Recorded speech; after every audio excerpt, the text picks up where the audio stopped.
Muy buenos días, como ya les dijo el doctor Héctor Iván, yo soy Pamela Velázquez, mi compañero Esteban Villegas, somos estudiantes de la maestría en epidemiología clínica en el cuarto semestre y nuestros directores de tesis y para este trabajo son los doctores Héctor Iván García y el doctor Fabián Jaime.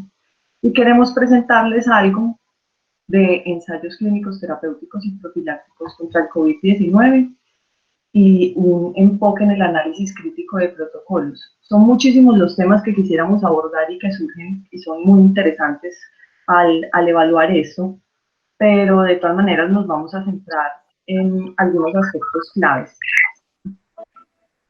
Bueno, quisiera empezar presentándoles una frase que causó impacto en nosotros, la cual fue publicada como una carta al editor, pero donde el autor nos resalta que ya hemos tenido las experiencias de epidemias, que por ejemplo en el 2014, durante el ébola, más de 30.000 individuos desarrollaron enfermedad, y que todas las terapias que en este momento estamos utilizando en nuestra actual situación de la pandemia, como cloroquina, hidroxicloroquina, favipiravir, como plasma convaleciente, ya han sido utilizadas previamente y que a pesar de que todas estas intervenciones se le han dado a pacientes afectados, al final no se ha escrito, pues no se le ha puesto punto final a que es eficaz contra el ébola. Entonces, es una consideración. Lo que inicialmente quisimos hacer fue ver qué había de protocolos de ensayos clínicos en el mundo. Nuestra primera consulta fue el 9 de abril.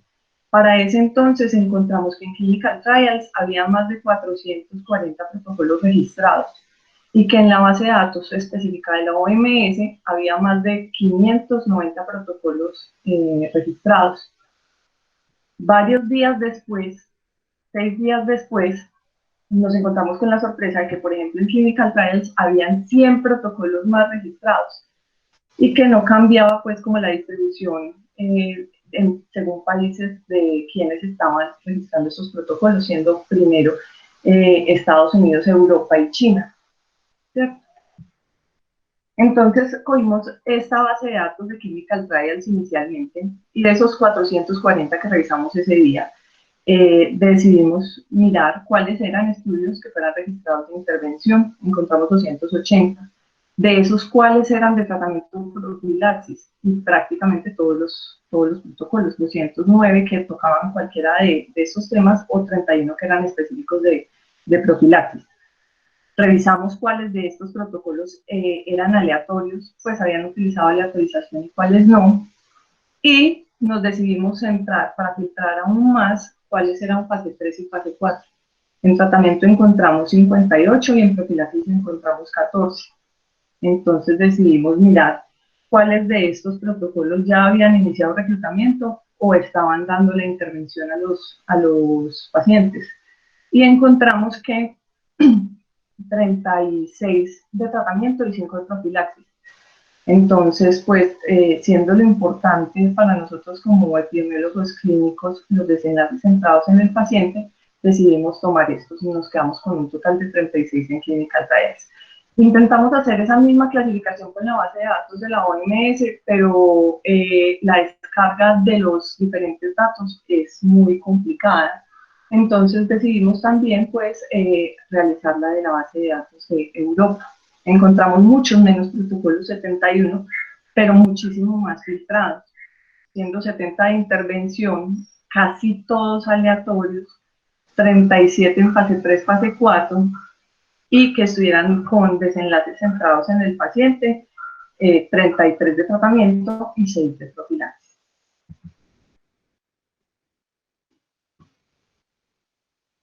Lo siguiente que realizamos fue mirar entonces de estos estudios todos juntos, de esas dos bases de datos, qué estudios eran patrocinados por la industria, porque nos surgía la pregunta de, en este momento y a esta velocidad con la que se están generando protocolos, cuáles de estos son financiados por la industria y cuáles no. Y nos llevamos la sorpresa de que la mayoría de protocolos son financiados por otras instituciones, como por ejemplo universidades y fundaciones. y que de hecho la mayoría de los protocolos que pensaban incluir más de 1000 pacientes eran justamente de protocolos financiados por otros que no fuera la industria farmacéutica. Y en cuanto a la industria farmacéutica, quisimos mirar entonces cuáles eran esos medicamentos que ellos estaban estudiando, porque pues deben haber consideraciones también del costo de los medicamentos, y encontramos que la industria farmacéutica en este momento los protocolos que propone son en su mayoría de remdesivir, tocilizumab y de dos moléculas, CD424FC y DAS181. En cuanto a la profilaxis, fue la misma situación, básicamente. En cuanto a la profilaxis, fue la misma situación prácticamente. La mayoría de los protocolos no fueron financiados por la industria. Entonces, pues no podemos presentar absolutamente todos los protocolos, decidimos centrarnos en qué queríamos mirar. Después de haber filtrado todo esto, ¿qué podría ser bueno para presentar en este momento en el cual se debe hacer ciencia a una velocidad muy rápida? Entonces, nos quisimos centrar en los dos ensayos clínicos que más hemos visto en las noticias: el Recovery, que está en la base de datos europea, el Solidarity, que no estaba en ninguna de estas dos bases de datos, pero es el estudio que ha sonado muchísimo porque es de la OMS, y quisimos complementar, porque estos evalúan prácticamente los mismos medicamentos, con algunos ejemplos de medicamentos que estuvieran siendo muy mencionados en este momento, y definimos que el remdesivir y el plasma de convaleciente debían ser ejemplos. Adicionalmente, con todo el boom que se ha dado de darle cloroquina o hidroxicloroquina a los pacientes o al personal de salud,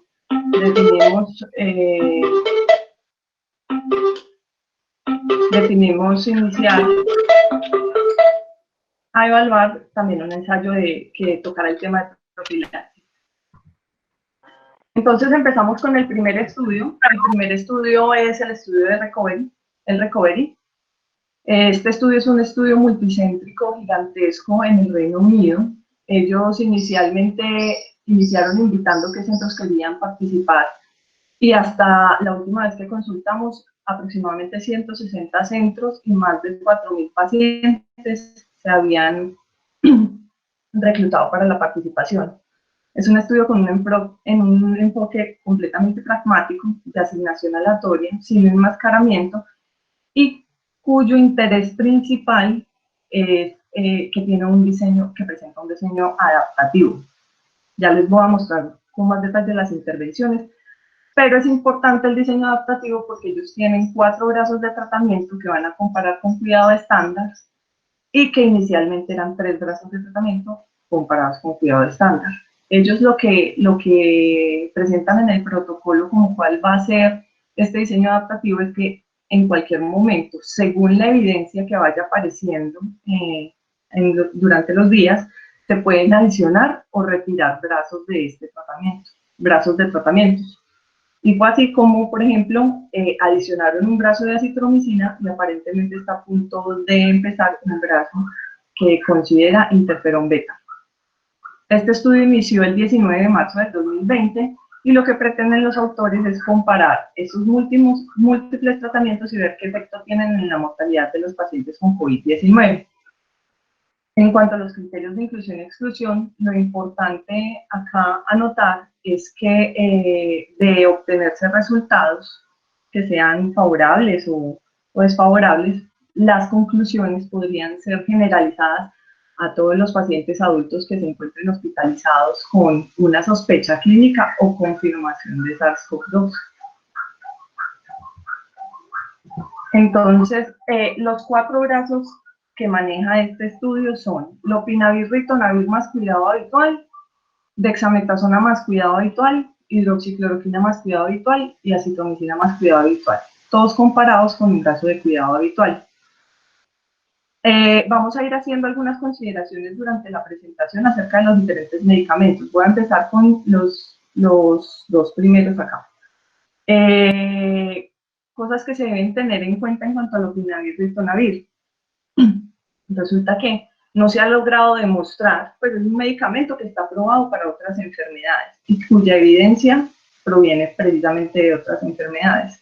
Se sabe que es un medicamento que tiene múltiples efectos adversos y que aparte puede generar interacciones con múltiples medicamentos.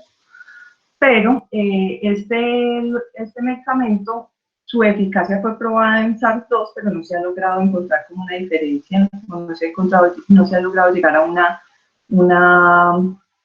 una conclusión. E importante es que en una revisión que salió hace poco de JAMA del 9, nos presentan que este medicamento no tiene evidencia in vitro contra el virus que actualmente estamos viendo, que es el SARS-CoV-2. Parece, porque estas fases nos las hemos saltado, y parece que disminuye la mortalidad en algunos estudios observacionales, pero pues la calidad de la evidencia no es la mejor y los tamaños de muestra también requieren una consideración. Este estudio nos presenta desenlaces que son clínicamente muy importantes, como la mortalidad en un periodo en el cual puede ser muy pertinente evaluarlo, porque evalúa mortalidad a los 28 días, aunque es mortalidad por todas las causas, después de que el paciente haya sido asignado, ¿cierto? Paciente hospitalizado con la sospecha o la infección. Y algunos otros desenlaces secundarios que pueden ser de mucha importancia para un clínico, como la necesidad y la duración de la ventilación. Sin embargo, nos llama la atención que este estudio, a pesar de que tiene un protocolo de seguimiento de todos los efectos y reacciones adversas, no tiene un enfoque claro o no presenta un claro desenlace de seguridad dentro de sus objetivos. O sea, los eventos adversos son simplemente como un reporte, y que, aparte, los eventos adversos que se miran en este estudio son los eventos adversos serios, como la muerte, anafilaxia, síndrome de Stevens-Johnson. Y dice que el resto de eventos adversos se tiene que mirar que se descartan absolutamente todas las causas, y esto en el contexto de un ensayo clínico donde les estamos dando 4 medicamentos diferentes a los pacientes, pues no se deberían considerar todos los eventos de seguridad. Este estudio va a hacer un análisis de subgrupos según gravedad, el tiempo de inicio de los síntomas, el sexo y la edad, y además nos plantea que se van a hacer unos análisis interinos. No se sabe la frecuencia de esos análisis interinos, pero el comité de monitoreo podrá solicitarlos. Lo que no sabemos es si estos resultados en algún momento van a estar disponibles para el público. En cuanto al tamaño de muestra, pues ellos no presentan un tamaño de muestra, ellos empezaron a reclutar pacientes y en 15 días tenían más de 1.500 pacientes. Ahorita tienen casi 5.000 pacientes, y pues lo que ellos nos dicen es que el tamaño de muestra va a depender de cuántos pacientes se hospitalicen en los centros que participen. Entonces, pues, dado que no teníamos como reportados supuestos, tratamos de hacer el ejercicio de ver con un poder del 80% y un alfa del 0.05,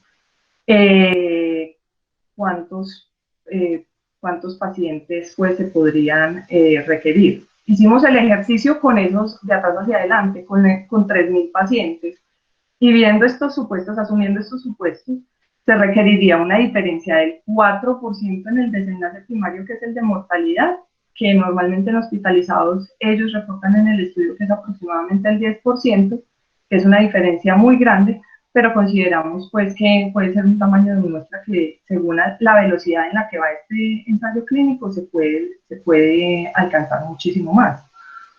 Lo otro es que pues estamos llenos de incertidumbre durante estos supuestos, porque primero es una infección de la cual no conocemos toda su historia natural y que creemos que se debería tener muy en consideración que, por ejemplo, no sabemos cuántos pacientes son asintomáticos, cuántos pacientes de los sintomáticos van a hospitalizarse a ciencia cierta.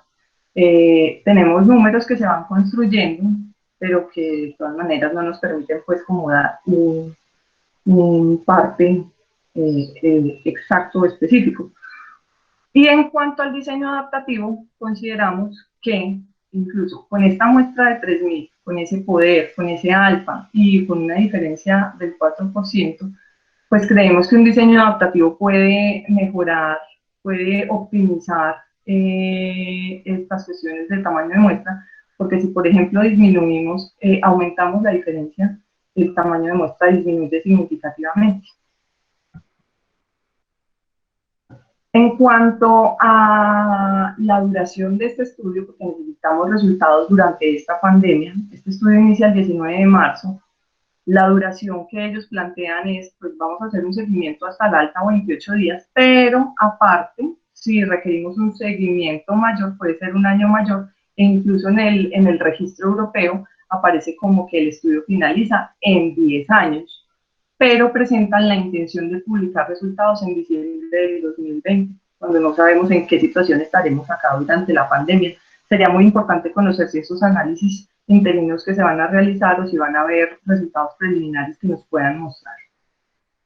El segundo estudio que quiero presentarles es el estudio de profilaxis post-exposición y terapia preventiva de SARS-CoV-2, que es el COVID-19 PEP. Este es un estudio también multicéntrico que se realizó, pues se está realizando en Estados Unidos y en Canadá y que tiene un reclutamiento de aproximadamente 3.000 pacientes. Aleatorio, paralelo, se van a asignar pacientes uno a uno a placebo la intervención. La intervención es la hidroxicloroquina, pero van a dividir en dos grupos, asintomáticos y sintomáticos. ¿Por qué? Porque este estudio tiene dos objetivos. Uno, mirar si darle profilaxis a las personas que tienen una exposición de alto riesgo puede disminuir que haya una enfermedad sintomática, y el segundo es probar si los que ya tienen síntomas luego de una exposición de alto riesgo pueden disminuir las hospitalizaciones y la gravedad de la enfermedad. Importante de este estudio analizar los criterios de inclusión. ¿Por qué? Porque en este estudio se plantea tener en consideración a todos los pacientes que hayan tenido exposición, que sean trabajadores de la salud o contacto familiar, que es un tema que nos toca pues directamente a un caso en 4 días anteriores para darles esta profilaxis, o que además, para el segundo objetivo, sean pacientes sintomáticos con diagnóstico confirmado o que sean trabajadores de la salud sintomáticos que tuvieron un contacto conocido para iniciarles el tratamiento y ver la hospitalización y la gravedad. En cuanto a la hidroxicloroquina, ya que vamos hablando de los medicamentos que van apareciendo durante, es un medicamento que ha demostrado aclaramiento viral en pequeños estudios y que tiene estudios in vitro en SARS-CoV-2, pero que aún así en las anteriores experiencias que tenemos con MERS y con SARS no mostró, pues mostró eficacia con estudios de muy poca calidad. De los desenlaces, el desenlace primario de este estudio es la incidencia de enfermedad por COVID-19 entre los asintomáticos para la profilaxis. Pero nos llama mucho la atención que es un estudio cuyo seguimiento y cuyo desarrollo es vía email y vía encuestas. O sea, los pacientes ingresan, se les toman sus datos, se les pide su consentimiento informado pues primero, y luego en unos puntos se les envían encuestas para que ellos respondan. Y nos parece muy importante considerar esto porque pues si vamos a ver la incidencia de enfermedad COVID-19, primero no hay cómo comprobarla, o sea, simplemente lo que diga la encuesta. Ellos en ningún momento van a hacer una prueba luego de haber dado esta profilaxis, y porque no, básicamente es eso. Y para el segundo, consideran una escala ordinal de gravedad, pacientes sin enfermedad, hospitalizados o muertos.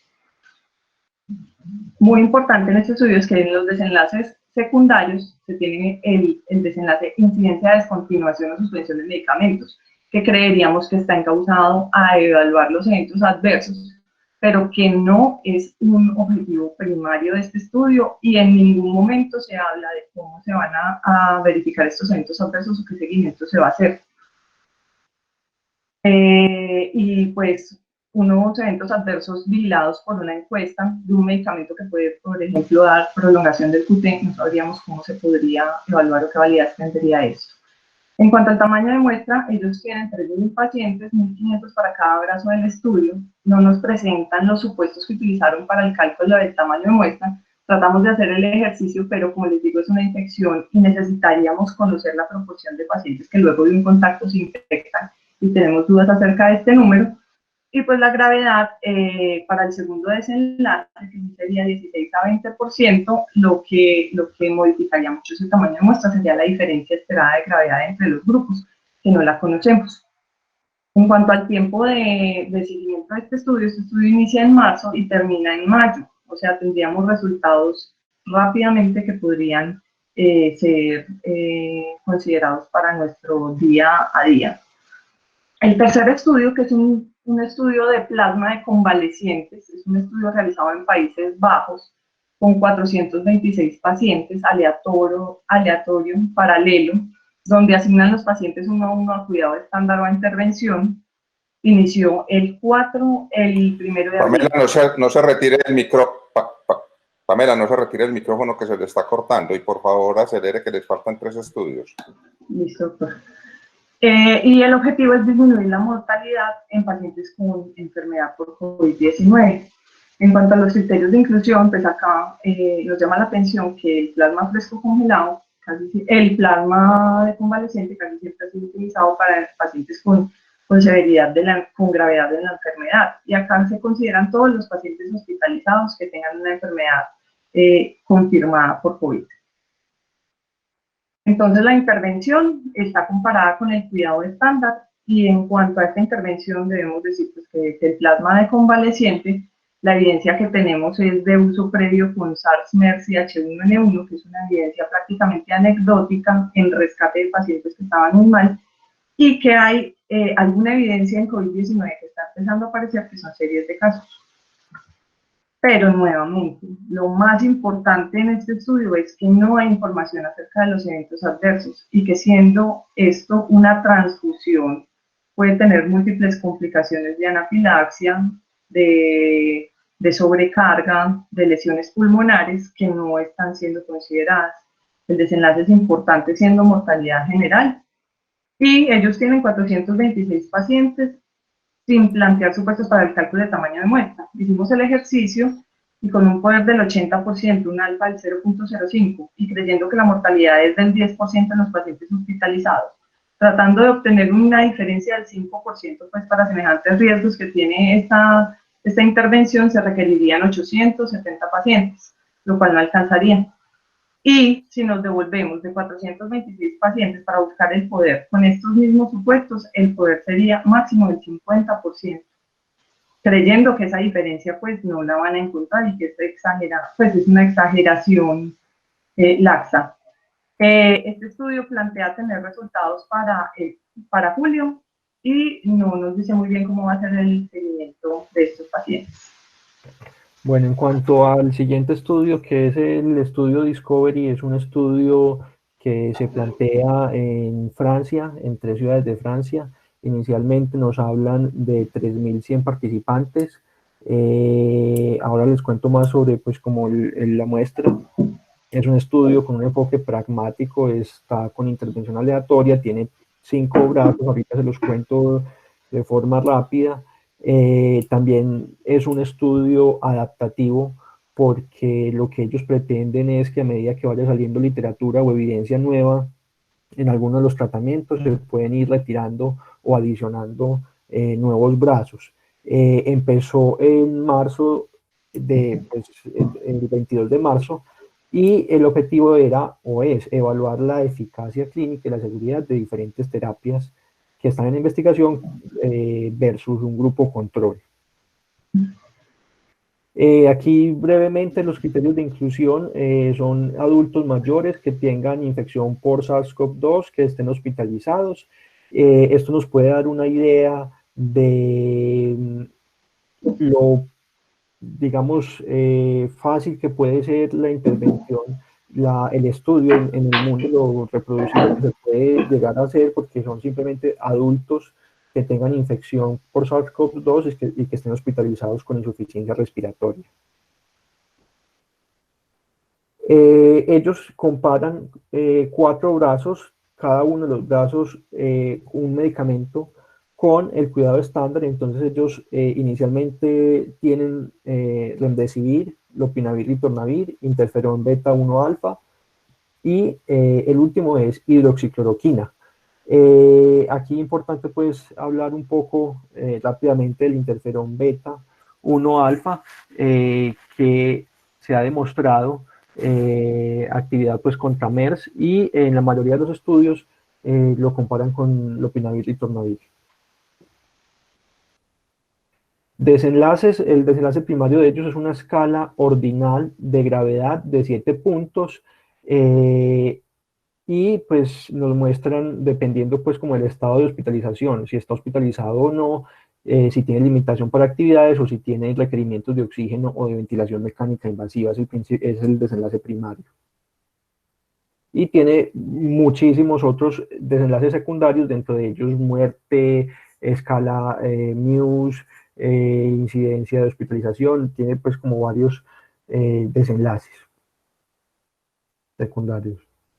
En cuanto al cálculo del tamaño de muestra, ellos no mencionan cómo hicieron el cálculo del tamaño de muestra, simplemente dicen que quieren 620 pacientes en cada uno de los brazos para un total de 3.100 participantes, no enuncian los supuestos, y tratamos de hacer el ejercicio, pero como el desenlace primario es un desenlace de una escala nominal de gravedad, necesitaríamos tener como mínimo lo que ellos quisieran, la diferencia que ellos quisieran encontrar, pero no lo mencionan y no se encuentra fácilmente dentro de dentro de los protocolos, pues dentro de las páginas web. Tiene una fecha de finalización del 2023, entonces vemos que esto también pues puede ser importante, teniendo en cuenta que estamos en una pandemia y que los resultados de ellos van a ser dentro de 2 años. Y el último estudio es el Solidarity, es el de la OMS, financiado por la OMS. Lo está liderando una colombiana en la OMS. Es un estudio de muchos países, entre ellos algunos de aquí de Latinoamérica, hay otros de Medio Oriente, hay otros de Norteamérica y de Europa. Reclutamiento, ellos simplemente dicen que son miles de pacientes, no explican cuántos ni cuáles. El enfoque es igual, pragmático, adaptativo por las mismas razones, y es muy similar al anterior en cuanto a que tiene 5 brazos de tratamiento. Empezó también en marzo y lo que ellos quieren es comparar 4 opciones de tratamiento. Los criterios de inclusión aquí son un poco más amplios, simplemente dicen que son adultos mayores de 18 años que no hayan recibido previamente ninguna de las terapias que se están investigando y que no tengan alergia conocida. Entonces vemos que es muy fácil pues captar pacientes. Ellos, igual que en el anterior, los 4 brazos tienen la atención estándar, y aquí lo que comparan es el remdesivir, la cloroquina o hidroxicloroquina, lopinavir, ritonavir y lopinavir, ritonavir con interferón beta. Es muy similar al anterior.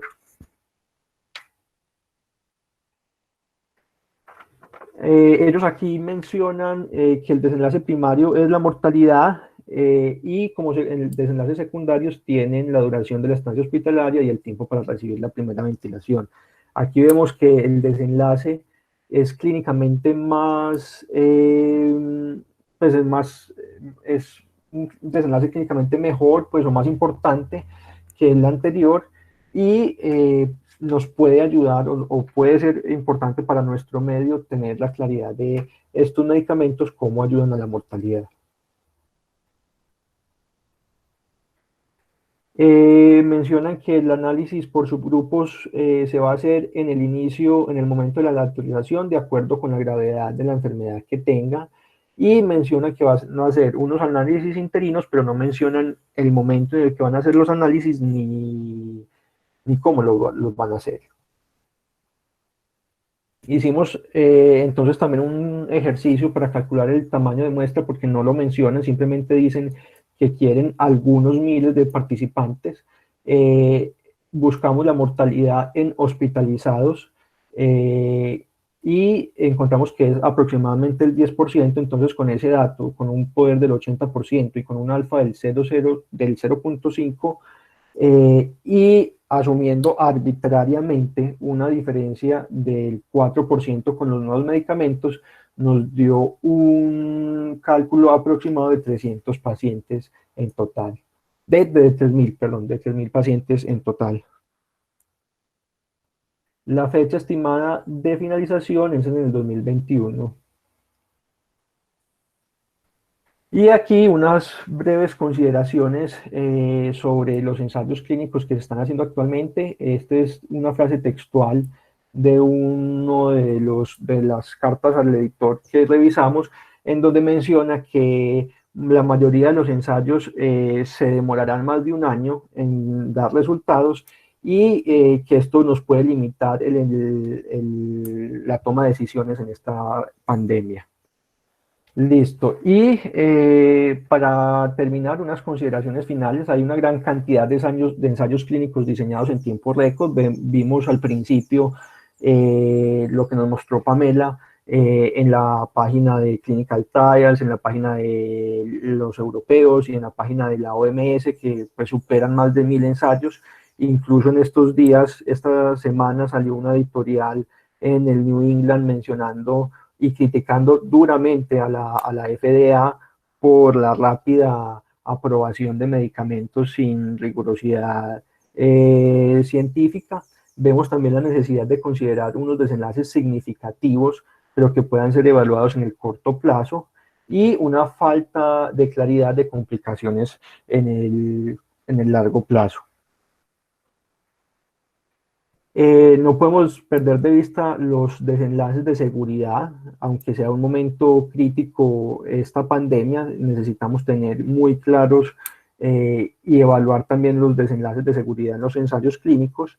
Los diseños adaptativos son atractivos porque son capaces de aceptar o rechazar rápidamente varias terapias experimentales en un ensayo clínico, pero se debe tener precaución con la validez. La actividad in vitro no es igual a la actividad clínica, aunque hay muchos medicamentos que tienen actividad in vitro contra diferentes coronavirus. En este momento no hay evidencia clínica que soporte la eficacia y la seguridad de algún medicamento contra cualquier coronavirus en humanos. Y dejamos un interrogante sobre la necesidad de considerar estudios mejores en la población pediátrica. Una pequeña consideración ética que mencionaban en una de las cartas al editor. Decían que si bien estamos en una pandemia, necesitamos tener ensayos clínicos rigurosos, en donde inicialmente o muy importantemente tengan en cuenta grupos de comparador, de control, para poder definir si el medicamento que se está evaluando es mejor o es dañino, porque lo que se asume en este momento es que cuando se usan medicamentos off-label, si se muere el paciente es por falta del medicamento, pero si sobrevive es porque el medicamento sirvió en realidad. Hasta aquí lo que teníamos por presentarles. Bueno, Esteban y Pamela, muchísimas gracias. Muy buen trabajo en un tiempo muy corto que tuvieron para hacerlo. A continuación, entonces, la doctora Doraceli Incapié, profesora de la Facultad Nacional de Salud Pública, integrante del grupo de epidemiología de esta facultad en la línea de epidemiología teórica, nos va a hacer la presentación sobre los trabajos que ellos han estado realizando en esta pandemia. Adelante, profesora Doraceli, y muchísimas gracias por su participación. Profesor Héctor Iván, muchas gracias por la invitación. ¿Logran visualizar la pantalla? Sí, Doraceli. Muy bien. Por favor, me cuentan si en algún momento no escuchan bien. Bueno, entonces, nosotros les vamos a comentar sobre el trabajo que hemos estado realizando, digamos, de acompañamiento a los equipos de vigilancia epidemiológica, pues de local, también del Instituto Nacional de Salud, analizando el curso de la epidemia COVID-19. Esto surgió pues a partir de la invitación del profesor José Pablo Escobar a un comité de emergencia de la Facultad Nacional de Salud Pública, en el que se identificó pues la necesidad de adelantar pues trabajos en diferentes pues áreas. Entonces nosotros, partiendo de la experiencia, pues ofrecimos este apoyo. Lo hemos estado realizando con el profesor Jesús Ochoa y Juan Ospina. Digamos que más que una investigación, hemos estado acompañando al análisis del curso de la epidemia COVID-19 en Colombia, con los datos derivados de la vigilancia, y pues les voy a comentar un poco más sobre el análisis que estamos realizando para identificar cuál sería el máximo de casos que se esperarían. Entonces, no digamos es como un panorama seguramente del análisis más detallado de la situación de la epidemia en Colombia, sino pues alrededor de lo que hemos estado realizando. Teniendo en cuenta pues que son datos preliminares, que estamos pues resaltando la necesidad de analizar los casos que se registran en la vigilancia epidemiológica, sabiendo que hay un conocimiento limitado de la dinámica de la transmisión de esta enfermedad que es pues nueva.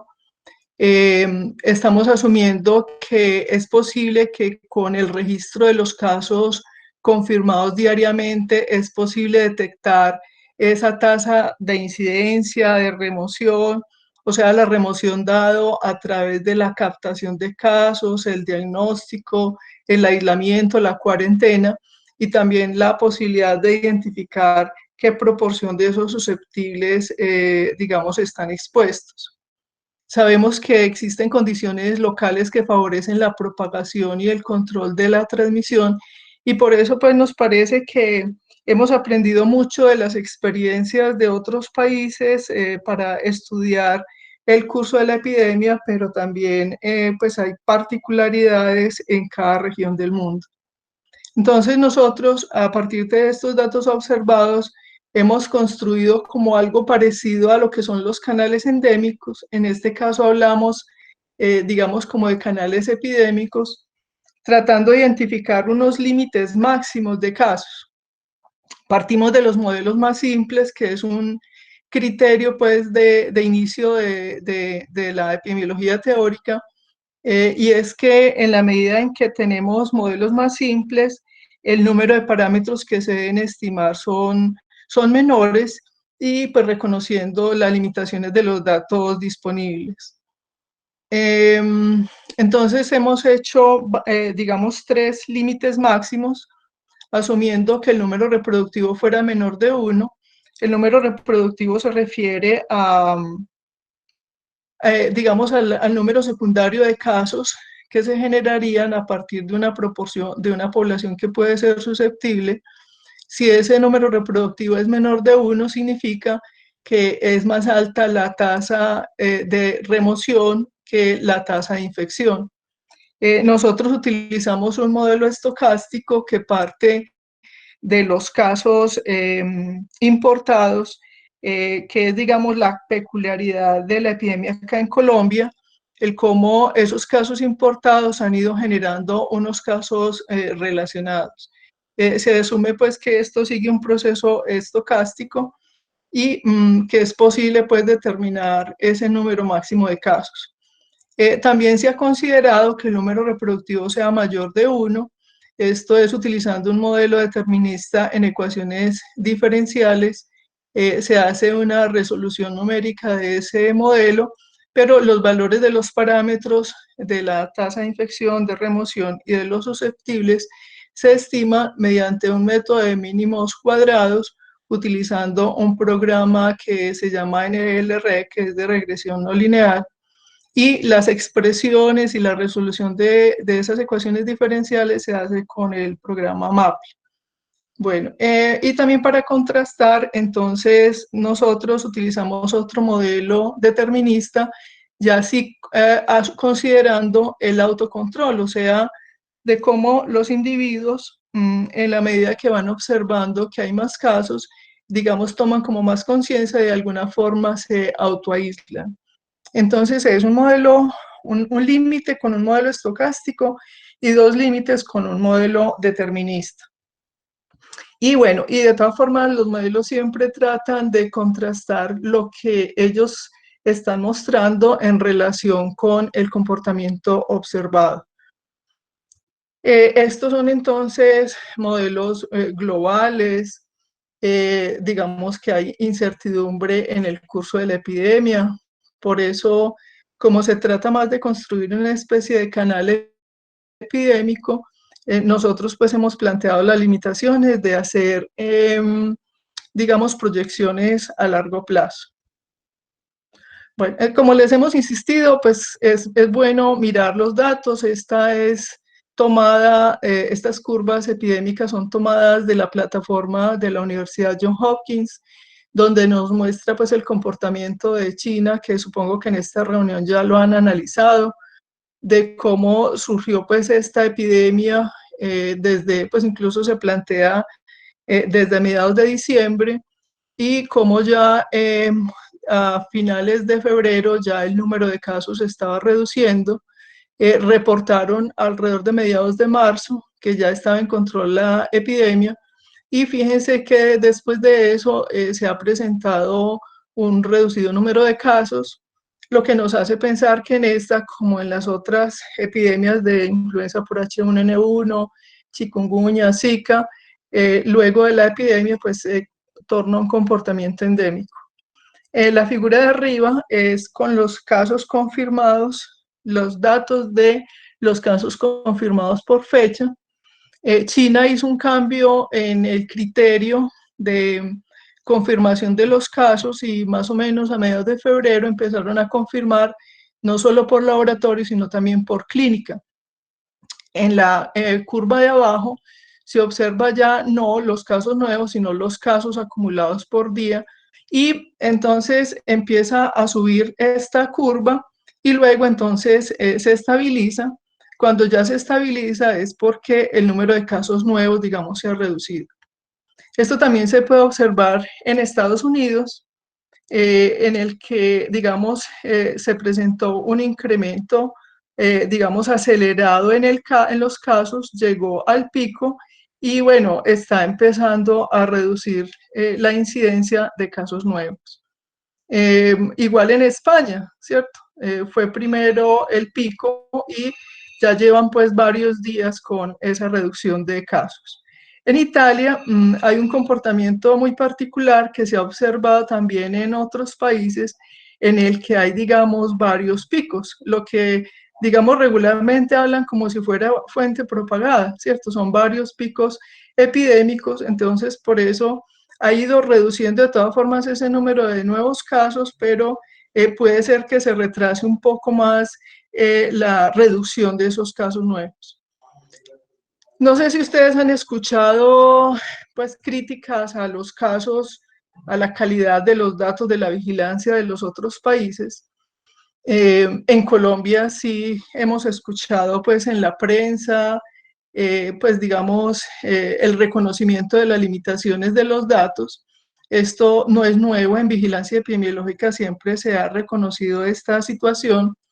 En la figura de arriba vemos los datos también de Johns Hopkins, con los casos confirmados hasta ayer, no está actualizado hoy, resaltando que esto es con la fecha de confirmación.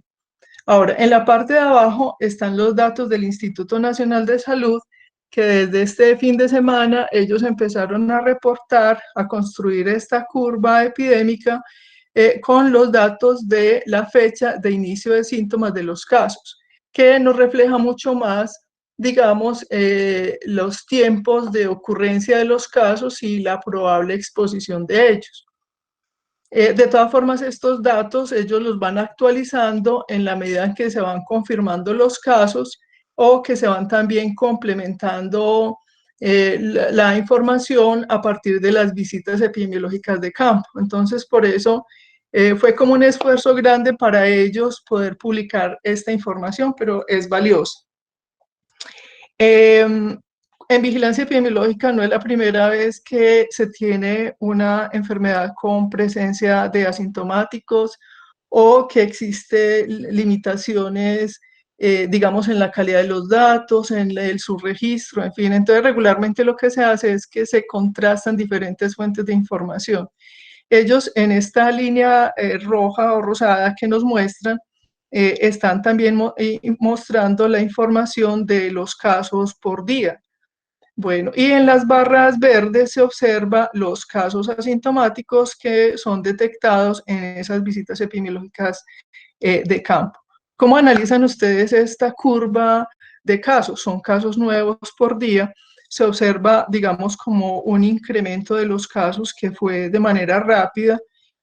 Bueno, y luego hay una reducción de los casos nuevos. Bien, también reconstruyendo estos datos de la página del Instituto Nacional de Salud, es esta misma curva pues con los datos hasta el 12 de abril y en la curva de abajo se observa ese número de casos acumulados por día.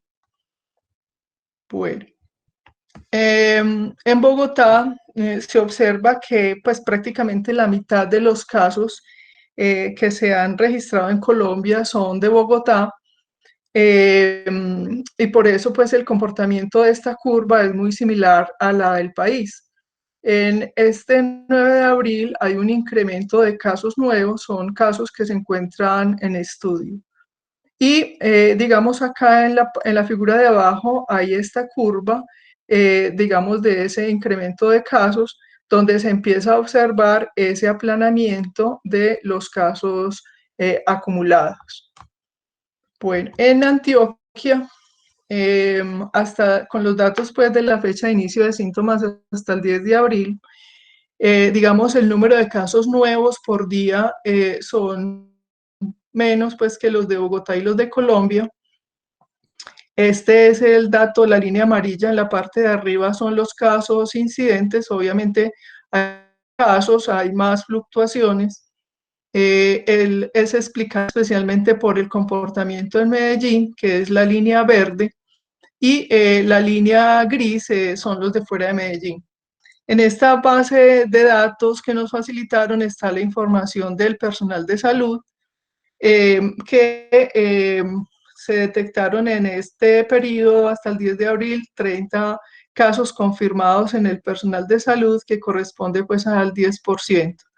En la parte de abajo se observa que ya empieza a observarse una estabilidad en esos casos acumulados de manera global en Medellín. La línea gris nos está mostrando, digamos, bueno, no sabemos, esto es fuera de Medellín, habría que estar observando pues día a día si acaso se aumentará o qué, pero al menos en Medellín se observa más estable, lo mismo que en personal de salud. Fíjense que en la figura de arriba no hay propiamente un incremento de casos en personal de salud, pero pues tenemos que estar atentos a cómo se sigue comportando. Bueno, esta sí es una información, pero por fecha de diagnóstico, que son las bases de datos que se pueden descargar de la página del Instituto Nacional de Salud. Y lo que queremos resaltar es lo siguiente. Esto está por los casos, el número de casos acumulados de acuerdo con la fecha de diagnóstico. Sabemos que en Colombia en general empezó la epidemia a partir de los casos importados de diferentes países. Fíjense cómo en Antioquia ha ido pues aumentando los casos importados y los relacionados. Los casos en estudio, digamos, han estado pues por debajo, el aumento de esa curva ha sido lenta, de alguna forma esa ocurrencia lenta de casos le ha permitido al equipo de vigilancia epidemiológica, a los equipos y al personal de salud en general realizar esas visitas de campo de manera rápida, y de esa forma pues los casos en estudio, digamos, han estado bajo control. En Bogotá la situación de la investigación epidemiológica de campo es más compleja. También, digamos, ha sido más alto los casos acumulados de importados que los relacionados, pero muy rápidamente se les incrementó los casos en estudio, ¿cierto? Entonces ahí pues está como una reflexión de la necesidad de la existencia de más equipos de vigilancia epidemiológica que estén atentos a la realización de las visitas de campo para hacer el seguimiento de los contactos, no solamente en el hogar, sino también cualquier otro contacto que hubiese tenido en relación con el trabajo, con los diferentes lugares a donde las personas acudieron, en el que se ha considerado el tiempo máximo de incubación. Bueno, entonces estos son los datos de esos límites máximos que hemos planteado para Colombia, con los últimos datos que fueron discutidos con ellos. Está pendiente una reunión mañana para revisar pues la actualización. Se observan las barras grises con los casos acumulados observados. A de abril, la línea rosada es el modelo determinista, en el que hay un autocontrol de los individuos, y se observa que este modelo determinista, la línea azul, representa muy bien, se ajusta muy bien a los casos observados. El límite máximo está dado por la línea verde, que representa el modelo estocástico, asumiendo un número reproductivo inferior a 1. Aquí se hace un ajuste teniendo en cuenta un subregistro del 30% y una infección 3 días antes de los síntomas, o sea, pues que es incluso pues bajo esas consideraciones. Ahora, la línea roja o rosada, digo, o café, es el modelo determinista sin control. Bueno, hasta el momento es pues como el análisis que hemos hecho. De todas formas, debo decirles que este modelo ha sido discutido con el equipo del Instituto Nacional de Salud, en el que participan diferentes grupos del país. Está el Observatorio Nacional de Salud, otros grupos de universidades, está, digamos, con el liderazgo de la profesora, de la doctora Zulma Cucunubá. Ellos tienen modelos diferentes, y digamos que ha sido pues muy ardua la discusión y la revisión de estos modelos, porque cuando se trabajan pues modelos diferentes bajo supuestos distintos, con datos digamos tomados de valores de parámetros de la literatura o lo que se ha reportado pues en otros países, pues obviamente los resultados son diferentes. Fíjense que acá nosotros, en el peor de los casos, que es el escenario, el modelo determinista, la línea naranja, si muchos se llegarían a 8.000 casos. Entonces, digamos que este modelo le ha permitido a las autoridades de salud de Medellín, de Antioquia, de Bogotá, ver al menos que existe, y de estar monitoreando si día a día o semana a semana esos casos se salen de ese modelo, digamos, estocástico, en el que el número reproductivo es menor de 1, y cuándo se presentaría, digamos, ese número reproductivo superior a 1. Para nosotros, los casos que se han registrado en la vigilancia todavía muestran un control, es lo que se observa pues hasta el momento. Este es el último modelo que fue discutido con ellos, que fue con los primeros datos hasta el 20 de marzo. Tenemos pendiente la discusión o la revisión de este canal epidémico con la información que nos enviaron ayer. Y es como en la misma lógica, ¿cierto? Como tratar de verificar el máximo número de casos que se esperaría. Muy bien, digamos como la pregunta inicial pues que les planteo, hay otra pregunta pues digamos inicial que es cuál es el origen de diferencias en las interpretaciones sobre el curso de la epidemia en Colombia, en el sentido de que pues hay quienes piensan que la epidemia apenas está empezando, que hay digamos importante, pues que todavía no hay una reducción en la incidencia de casos nuevos. Y por supuesto también hay diferencias en cuál es el paso a seguir en el manejo pues de la epidemia. Hemos recordado en estos días, digamos, como esa discusión sobre la explicación de las epidemias a partir de las diferentes visiones. Recordamos pues a William Farr y a John Snow, las visiones pues miasmáticas y contactistas. William Farr, que planteaba alrededor de la epidemia de cólera de 49, de cómo las personas eran más cuando vivían en la parte sur del río Támesis, que era una menor altitud en comparación con las personas que vivían al norte, que tenían una mayor altitud, y entonces él decía, esto tiene que ver con la riqueza y la pobreza. Por supuesto, se avanzó mucho desde la teoría contagionista de John, lograr con aquel experimento natural controlar los casos y la mortalidad por cólera, pero de alguna forma también se perdió de vista esa necesidad de tener en cuenta el mejoramiento pues, sanitarias. Y también, como William Farr nos decía, es que el cólera destruye en una semana más que la tisis en un año, la tuberculosis es más peligrosa que el cólera, pero el cólera probablemente genera mayor terror, ¿cierto? O sea, hay quienes han discutido el cómo, por ejemplo, estamos en una epidemia de dengue y sin embargo esto no es público, esto no está en el panorama, ¿cierto? Entonces, sin hacer pues como esa discusión de la comparación relativa de la magnitud, del impacto, la importancia que tienen los problemas de salud, lo que vemos es que existen diferentes interpretaciones sobre el tamaño esperado de la epidemia de COVID-19 en Colombia, que seguramente responde a diferentes visiones y eso se refleja también en diferentes modelos que se han construido.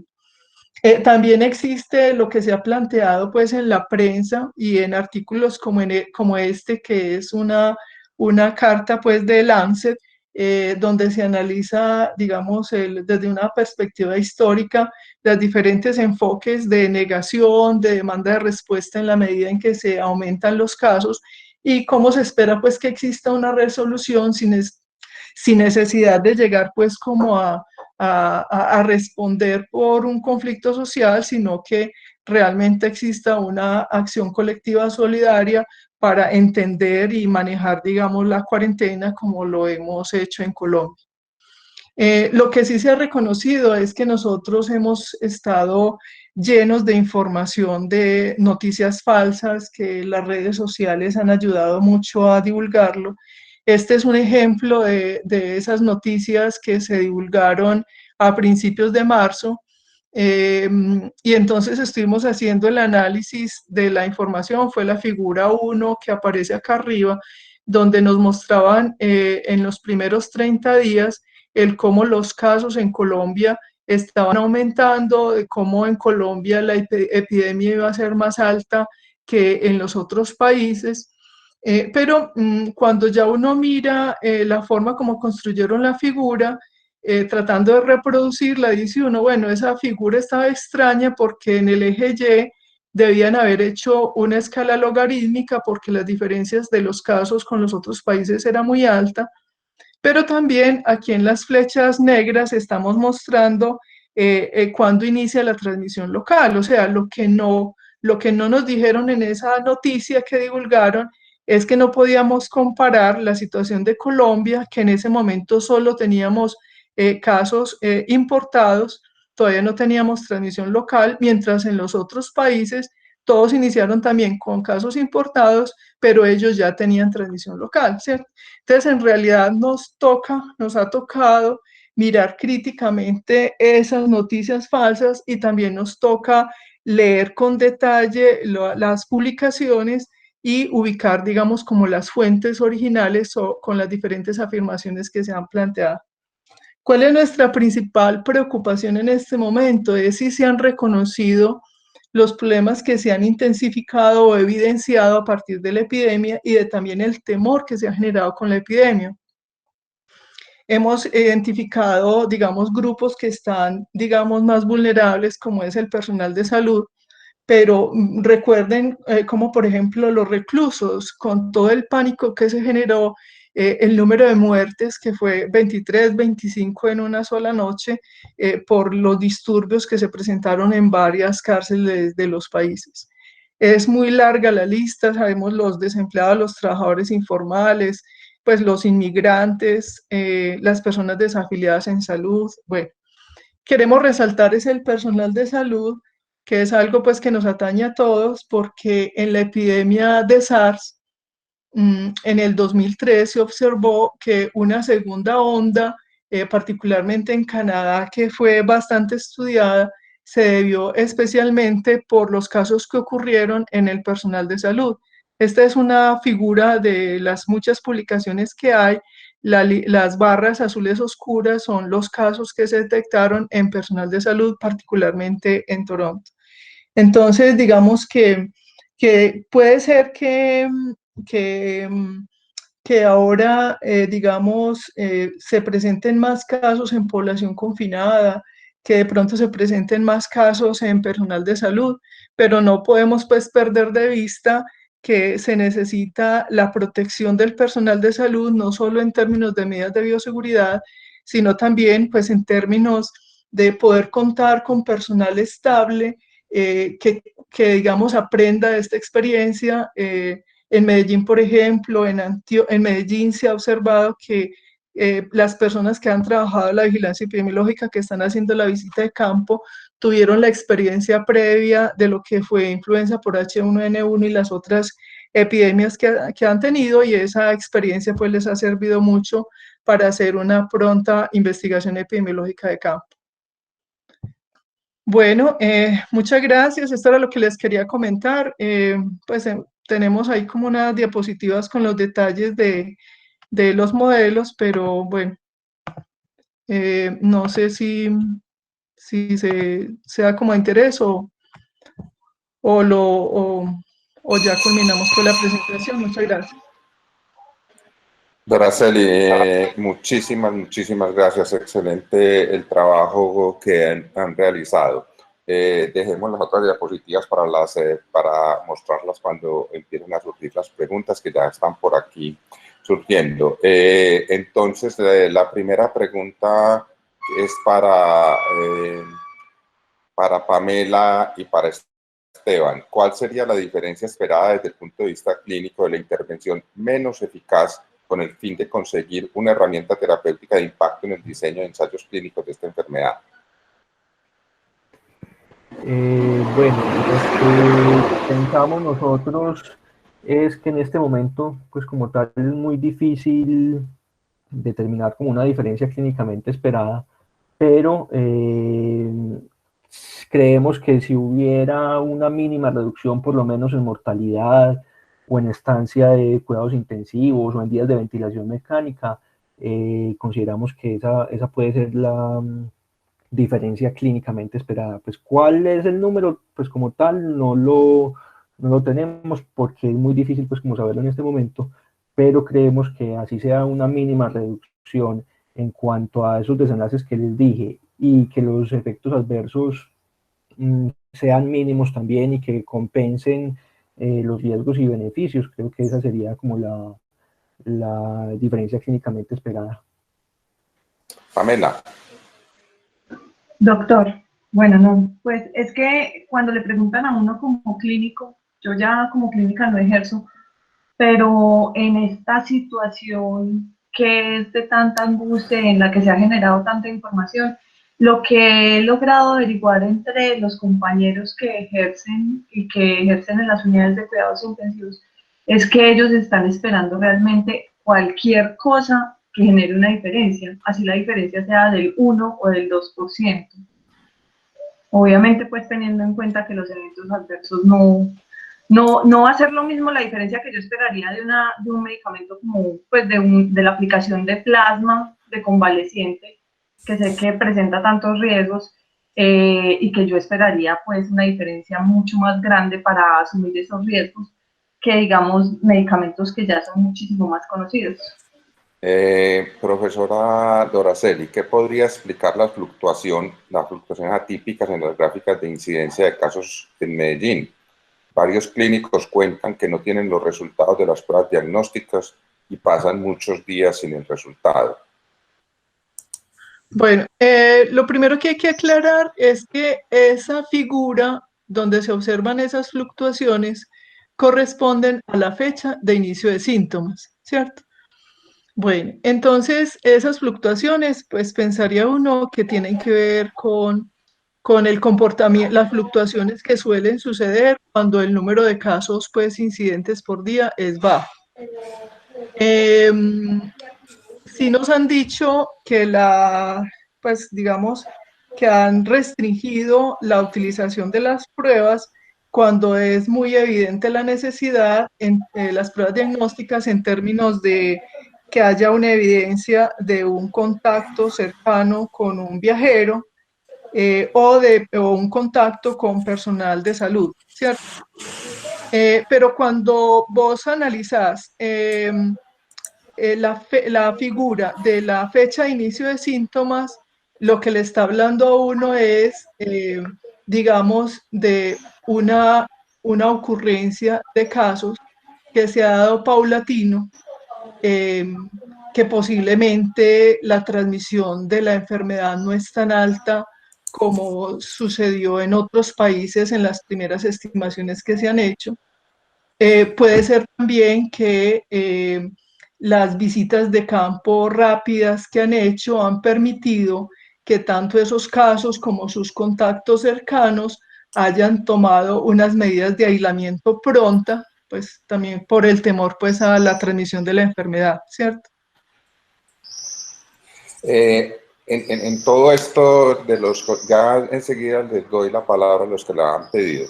En todo esto de los modelos hay mucho de futurología y hay bastante gente haciendo este tipo de análisis.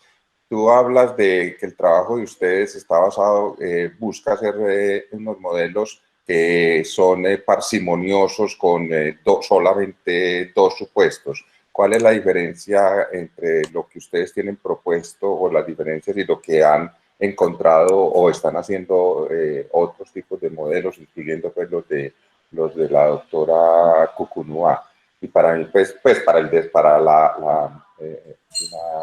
diseño de estos canales que ustedes han presentado.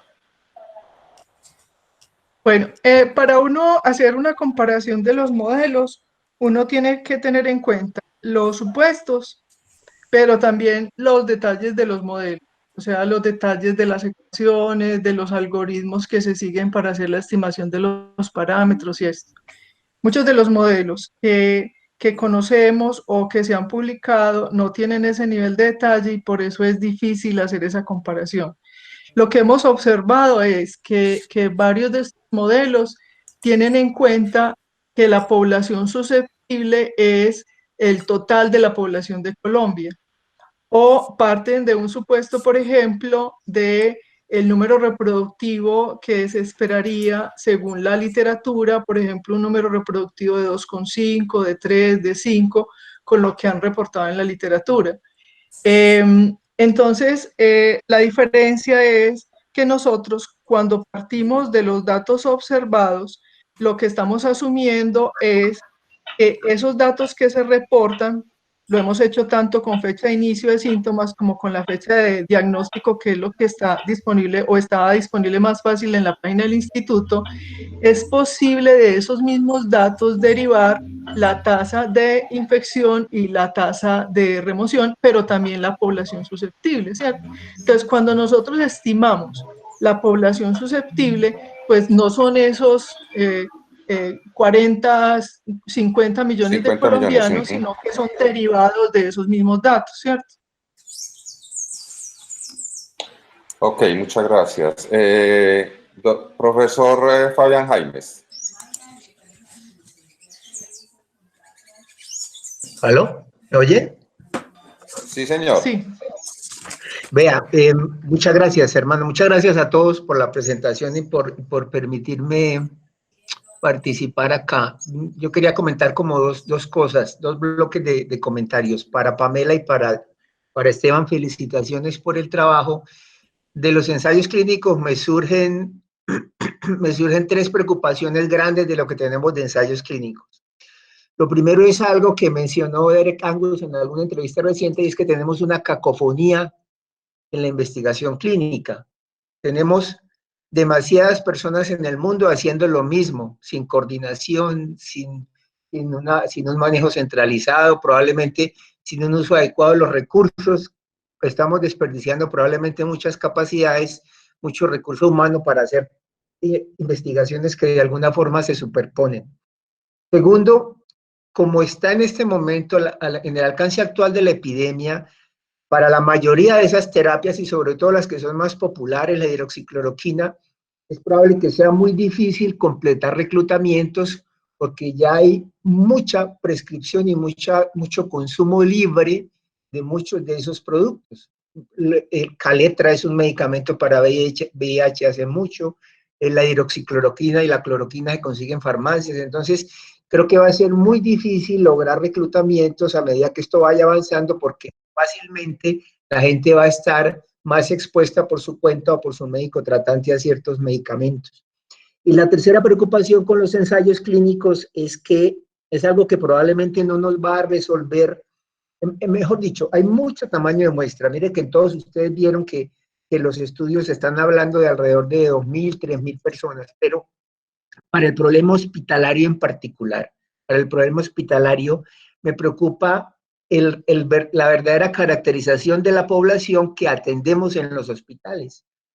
Porque el paciente en hospitalización tiene dos comportamientos más o menos definidos, aquel que puede manejarse en salas generales o en atención especial y aquel que necesita cuidado intensivo. Y ese punto de separación clínico pareciera ser muy complejo de definir en muchos individuos. Entonces, al final de cuentas, me preocupan que esto vamos a terminar resolviéndolo por subgrupos que siempre tienen limitaciones en tamaño de muestra y en aplicabilidad, porque los subgrupos se van a ir formando a posteriori, de acuerdo con cuál paciente termina necesitando cuidado intensivo y con qué criterio se mandó para cuidado intensivo. Y ahí es donde veo dificultades en la aplicación de esos resultados de investigación en el escenario en que los tengamos en un plazo relativamente razonable de tiempo. Y lo otro para Doraceli, la segunda parte, me parece que el trabajo de Doraceli es fantástico y el de mucha gente en Colombia y en el mundo. Y ahí es donde viene mi preocupación con el modelamiento de epidemia. El modelamiento de epidemias es un aspecto teórico muy interesante en la epidemiología y muy llamativo, pero realmente que trabaja con mucha incertidumbre, más de la incertidumbre que tenemos habitualmente en investigación clínica, se mueve en el modelamiento de epidemias, porque realmente la experiencia de modelamiento de epidemias, a diferencia de la experiencia que tenemos en desarrollo de ensayos clínicos o estudios de corte, sí es muy poca. Entonces, acá hay muchas, y ya Héctor lo mencionó ahorita, en Colombia y en el mundo hay cientos de miles de grupos intentando saber qué es lo que está pasando, que es lo relativamente fácil, qué es lo que está pasando con la epidemia en Italia, qué es lo que está pasando con la epidemia en España, pero lo verdaderamente complejo es tratar de asumir cuál es el modelo y cuáles son los supuestos que mejor nos ayudan a anticipar qué es lo que suponemos que va a ocurrir con la epidemia en diferentes escenarios. Y ahí es donde me preocupa muchísimo cómo las dificultades que sabemos en la comunidad de investigadores o en la comunidad académica, sabemos que el problema no es solamente el modelo, no es solamente si asumimos que esto es una variable aleatoria o no es aleatoria, no solamente si asumimos cuáles son los componentes, es decir, hay una dificultad con el modelo, pero hay otra dificultad mucho más grande con los supuestos que incluye cada modelo. Cómo se comporta la población en respuesta a ciertas intervenciones, cuáles son las intervenciones, cómo esas intervenciones pueden afectar el comportamiento de la epidemia. Entonces, esa insuficiencia de datos y esa cantidad de modelos y esa cantidad de supuestos que nosotros nos permiten entender que el modelamiento es extremadamente difícil cuando sale de nuestras manos como investigadores, y ahí es mi segundo comentario, mi segunda preocupación con el modelamiento, cuando sale de nuestras manos para los tomadores de decisiones y cuando sale de nuestras manos para el público en general, por intermedio de los periodistas, eso se vuelve, desde mi perspectiva, más peligroso que benéfico, porque los administradores tienen que tomar decisiones globales con un modelamiento o con otro, con unos supuestos o con otros, y ellos normalmente no se mueven en el área de, digamos, de incertidumbre que tenemos nosotros, sino que hacen lo primero que se les ocurre, lo que políticamente es más favorable y lo que les parece que debe ser mejor o que puede beneficiar más gente, pero no tienen en cuenta todas estas incertidumbres que se mueven alrededor del modelamiento de epidemias. Y el segundo punto es todavía más problemático, y es qué hacen los periodistas con lo que nosotros les contamos. ¿Qué pasa al día siguiente en la revista X o en el periódico X contando, es que aquí se van a morir 800 personas el día de abril? O como dijo un profesor por ahí, es que nosotros podemos saber cuántas personas les va a dar infarto de miocardio en Bogotá, o cuántas personas... Pero no Entonces, solamente los periodistas, Fabián. por eso, los periodistas, con base en lo que le dicen los investigadores o los profesores o quienes tienen manejo en el medio. Entonces, esa segunda parte de cómo esta información llega a la comunidad y cómo llega a quienes tienen las decisiones en salud es una preocupación muy grande acerca de la utilidad, digamos, real que pueden dar estos modelos de diseño de epidemias. Cambio, y qué pena el larguero. ¿Y qué dicen frente a esta última observación de la información para los tomadores de decisiones y para el público en general, los integrantes de la UNED, doctores Daniel Patiño y Marcela Vélez? Bueno, mientras deciden hablar, Mario, enseguida le doy la palabra para que de manera sintética exponga sus argumentos y no escriba tanto. Hay una pregunta, Doraceli, que le hace el doctor Diego Sarasti. ¿Sugeriría usted implementar una difusión de la situación del riesgo aumentado de infectarse por el personal de salud en la segunda ola y reforzar el uso de las medidas de bioseguridad? Sí, muchas gracias. Pues quería comentar que para alertar la situación del personal de salud no se necesitan modelos. O sea, los modelos no nos pueden hacer perder de vista cuál es la situación real que tiene el personal de salud, ¿cierto? Entonces, pues sí es evidente que el personal y todos los habitantes que están confinados y desprotegidos tienen mucho más riesgo de enfermarse y son esas personas a las que necesitamos proteger. Con respecto a lo que comentaba el profesor Fabián Jaimes, estamos de acuerdo. Nosotros hemos planteado que debe existir cautela en la publicación de los modelos. Y por eso, pues nosotros no hemos salido a la luz pública. En verdad, esta es la primera presentación que hacemos del trabajo, porque creemos de alguna forma que ya hemos ido cumpliendo con lo que nos comprometimos. De más que tener una bola mágica sobre el futuro, es mostrarle a los equipos de vigilancia que es posible construir esos canales endémicos con los datos limitados que se tienen. Entonces, me parece que sí, la publicación de diferentes modelos a la prensa, de pronto sin una información o más detallada o más explicada, o incluso antes de discutirlo con las autoridades de salud, sí creo que eso ha ayudado a que exista pues como más temor sobre lo que pudiera pasar. Y obviamente cuando nosotros presentamos estos canales, que los máximos no son ni de cerca de aquellos que se han publicado, la gente no cree en las curvas que se observan, no creen en los datos, ¿cierto? Sabemos las limitaciones que tiene la vigilancia epidemiológica, pero eso no es solamente en esta enfermedad, muchos de los eventos que vigilamos tiene ese inconveniente. Sobre las primeras observaciones que hacía el profesor Fabián Jaimes, pues la verdad es que la epidemiología teórica, la epidemiología matemática, hace parte de las raíces de la epidemiología. Incluso William Farr fue uno de los primeros que intentó plantear lo que eran las reglas de la epidemia. Y en Colombia, en el mundo, existen muchísimos grupos. En los últimos 20 o 25 años ha aumentado mucho el desarrollo de software, de diferentes técnicas para analizar esa incertidumbre, en fin. Nosotros hace mucho tiempo, pues yo diría que más de 20 años hemos estado trabajando alrededor de los modelos. Y digamos que lo que estamos utilizando ahora es lo que hemos aprendido con todas las epidemias, las pandemias pues previas. Yo creo que más que elegir un modelo, lo que existen son preguntas que se esperan resolver a través de los modelos, ¿cierto? Entonces, nosotros hemos trabajado con las preguntas iniciales. La pregunta inicial de los equipos de vigilancia epidemiológica ha sido ¿cuál es el máximo de casos que se esperan? Ya dentro de la lógica de investigación ha habido una serie de preguntas adicionales que son las que están trabajando ahora diferentes equipos frente a, bueno, entonces, ¿cuáles son los escenarios? ¿Qué se sigue con la cuarentena? ¿Qué otras medidas deberían tomarse? Entonces, ¿qué personal se requiere? ¿Qué las camas? ¿Qué las unidades de cuidados intensivos? En fin, ¿cierto? Entonces, yo creo que nosotros, para analizar críticamente los modelos, debemos tratar de entender cuáles son las preguntas que se plantean. La validez interna se refiere al desarrollo del modelo, a los supuestos de los cuales parte, y por supuesto también hay una verificación de la validez externa. ¿Qué tanto esos modelos nos hablan de la realidad? Entonces, por eso nosotros hemos insistido, miremos los datos, ¿cierto?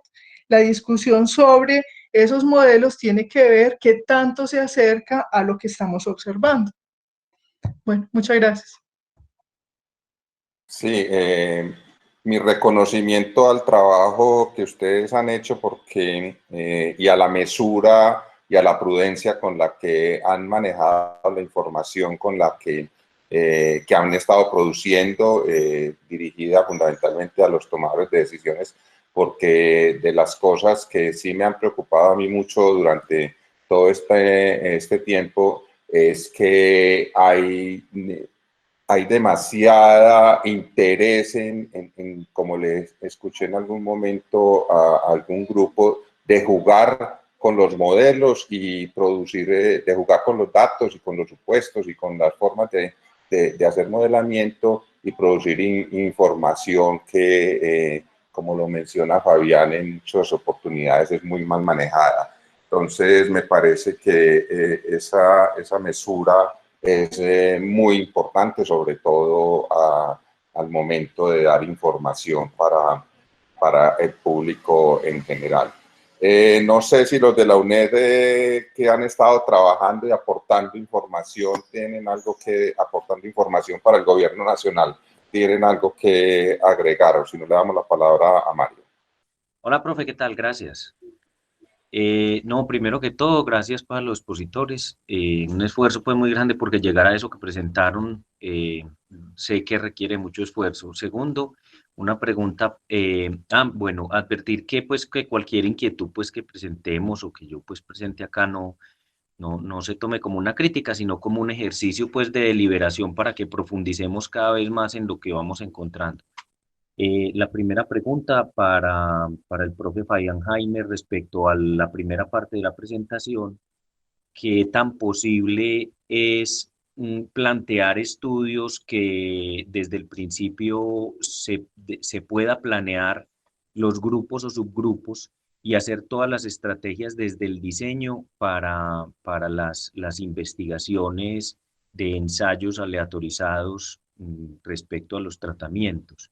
En nuestro medio, pues me refiero, porque por eso quizás pues la OMS salta y muchos de los trabajos saltan pues a hacer estudios de metodología más pragmática, pues para obviarse pues tanta restricción en la metodología y más bien acudir a muestras grandes y gigantes pues de pacientes. Y la segunda inquietud respecto a la segunda parte de la presentación, que tiene que ver como con los modelos, que de todas maneras pues en nuestro medio existen las limitaciones que siempre han existido, las limitaciones que han existido y que existen pues en otros sitios, en muchos lugares del mundo, quizás pues en nuestro medio pueda existir un juicio pues más detallado en comparación con otras ciudades pues de Colombia. Pero me llama mucho la atención que ese comportamiento de la incidencia en Medellín tiene un patrón que es atípico a lo que vemos en todas las gráficas del mundo. En todas las gráficas del mundo se ve que tiene una continuidad exponencial y en determinado momento, pues en las ciudades pues que ya lo han logrado controlar, pues al menos se estabiliza. La profe presentó un patrón como el de Italia, que dice que hay como unos picos pues adicionales. No sé si es que en Medellín ocurre algo así parecido, o es que en Medellín se pierden datos por días y por épocas, y como el diagnóstico está centralizado en el Instituto Nacional de Salud, depende más es de ese subregistro. O la otra hipótesis es que las estrategias que ha llevado a cabo la alcaldía de Medellín, que ha mandado unos cuestionarios por internet, por todas las redes sociales, y que las personas los llenan y que están tratando, pues que el alcalde ha salido a decir que él sabe dónde está la gente con síntomas y que entonces los buscan. Si quizás eso ha tenido un impacto muy fuerte y explica ese patrón atípico, entonces estaríamos en un escenario, primero el de subregistro, que es el peor, o en el otro que es en el del verdadero control, que sería una cosa maravillosa pues en el planeta, un caso único y excepcional, o si existe pues una combinación de los dos.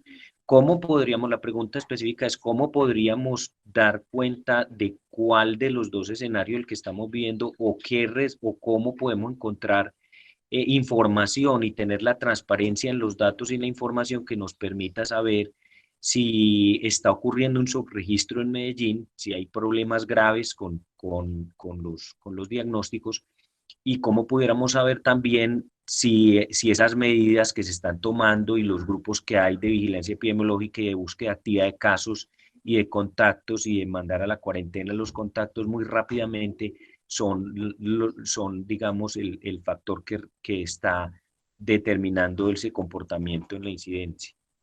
Muchas gracias. Gracias, Mario. Fabián, adicional a la pregunta que le hace Mario, tiene la oportunidad de publicitar el estudio que se está planeando. ¿Qué aporta, o si qué aporta nuevo el estudio de suero de convalecientes, o esto es otro estudio más que aporta en toda esta cacofonía que usted menciona? Bueno, la primera, el problema con los subgrupos acá es que realmente todavía no los conocemos. Es decir, tenemos una situación más o menos intuitiva con el paciente que necesita hospitalización, en el cual quien tiene más dificultad, quien está en insuficiencia respiratoria o quien está en choque, es relativamente sencillo decidir que ese paciente necesita cuidado crítico. Entonces, la diferenciación, digamos, por gravedad pudiese ser relativamente sencilla entre quien necesita UCI y quien no. El problema son los otros fenotipos que parecen perfilarse acá, que eso sí no los conocemos. Nosotros ya tenemos en las enfermedades infecciosas que conocemos hace rato, hay algunos criterios de gravedad, es posible identificar algunas clasificaciones. Acá todavía no es tan claro cómo es el cuento, que parece haber unos pacientes en quienes predomina lo inflamatorio. Los italianos se han jodido mucho con el cuento de la probable coagulopatía y del uso de anticoagulantes. O sea, el problema es que acá los subgrupos no los conocemos, y la única diferencia grande que pudiéramos hacer es UCI no UCI, y aún en esa pudiésemos tener dificultades porque los criterios de admisión en cuidado intensivo también van a variar de acuerdo con la disposición del servicio, con decisiones incluso sociales acerca del tipo de paciente que se pudiese beneficiar de soporte avanzado. Lo que ha ocurrido, ustedes han oído las noticias en Italia. En Italia, en los momentos más críticos de la epidemia, son los médicos los que tienen que decidir qué paciente se muere y qué paciente no, porque si hay 10 pacientes boqueando y hay un ventilador, hay que escoger uno para que se vaya por el ventilador. Preguntan por la carga viral de sus grupos, Fabián. Lo que pasa es que la carga viral todavía no está bien, es decir, en este momento, de hecho, lo que estamos mirando es virus en muestras respiratorias. En sangre no es claro que el significado sea el mismo de lo que se hace, por ejemplo, con el paciente VIH y con carga viral. Eso no está claro todavía. Quien tenga más partículas virales en muestras nasofaríngeas no necesariamente está más grave. Aquí la experiencia del grupo de inmunovirología del aislamiento del virus se hizo a partir de una cepa de un muchacho que tenía esos mocos llenos de virus, y el pelado andaba por la calle como y nada. sea que la carga en este momento, lo que entendemos como carga viral acá, no es adecuado para plantear subgrupos relacionados con la enfermedad. La segunda, la pregunta de la propaganda, estamos proponiéndole a varias unidades de cuidado intensivo de Colombia un estudio. Esto tampoco es ninguna novedad, eso se intentó en otras epidemias, y es el asunto del plasma convaleciente para el paciente más grave, es decir, el paciente que está ya en la unidad de cuidado intensivo y probablemente ya con soporte ventilatorio. Hay alguna experiencia con series de casos en COVID, hay cinco casos publicados en JAMA y 10 publicados en Science, con pacientes tratados con plasma convaleciente con muy buena respuesta. Nosotros estamos proponiendo un ensayo clínico aleatorio para cuidado intensivo, asumiendo que lo que en este momento parece ocurrir con el paciente de UCI es que la mortalidad hospitalaria está alrededor del 50%. La propuesta, o lo que se cree que pudiera hacerse con el plasma, es reducir esa mortalidad a un 20, a una diferencia de un 20 con una asignación aleatoria 2:1. Lo que esperaríamos son 154 pacientes en el grupo de plasma y 70 y algo, la mitad de eso en el grupo de control. La razón del 2:1 es porque supondríamos que desde el punto de vista ético, si esperamos una respuesta adecuada con la intervención, esperaríamos que los pacientes en quienes, es decir, que haya un mayor número de pacientes que potencialmente se beneficien de esa intervención. Esa es una iniciativa, y yo creo que eso es algo que es importante mencionar. Esto no es una iniciativa mía. A mí me buscó un colega que es muy juicioso, internista y hematólogo egresado nuestro, que se llama Oliver Perilla, y él casi que escribió el proyecto completico y lo puso a circular. Yo únicamente le estoy ayudando a hacer la campaña y le estoy refinando los detalles, pero si la cosa resulta, todo el mérito es de él, de Oliver Perilla. Acuérdense ese nombre. También. Profesora Araceli.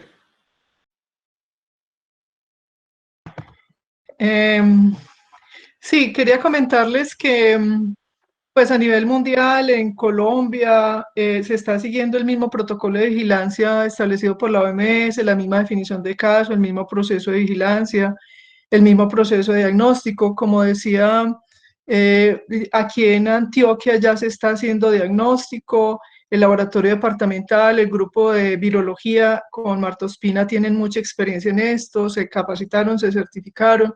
Fíjense que es la primera vez que tenemos datos que son transparentes, o sea, en influenza por H1N1 había que buscar los reportes de la OMS.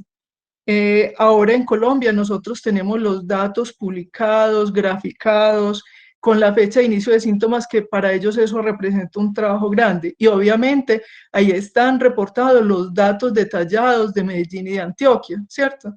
Entonces nosotros ahora tenemos una ventaja. Entonces lo que tenemos que pensar es, bueno, si hubiese tanta transmisión, si hubiese tanto subregistro, si fuera tan alto el porcentaje de personas asintomáticas y hubiera tantos casos que no lográramos detectar, entonces, ¿qué estaría pasando en los servicios de hospitalización y en UCI? Ahí es donde hay que contrastar diferentes fuentes de información. ¿Será que son tantos los egresos por COVID que no se están logrando detectar en la vigilancia? ¿Será que las unidades de cuidados intensivos están saturados en Antioquia y Medellín con casos que realmente no se alcanzan a detectar en la vigilancia, ¿cierto?